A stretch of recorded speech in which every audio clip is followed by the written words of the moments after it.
Hello guys, in today's video I will be showing you how to manage the inbox settings on your SoundCloud account easy and quickly. So first enter SoundCloud and then go to the library, then go to the settings, and here we have the inbox settings. So as you see here we have this receive messages from anyone.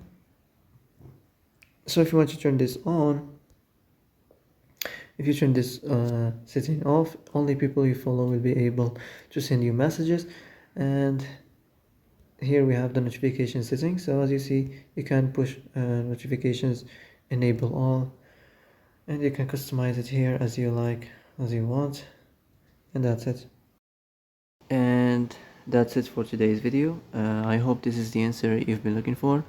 If you like this video, don't forget to like and subscribe, and see you in the next video. Thanks for watching.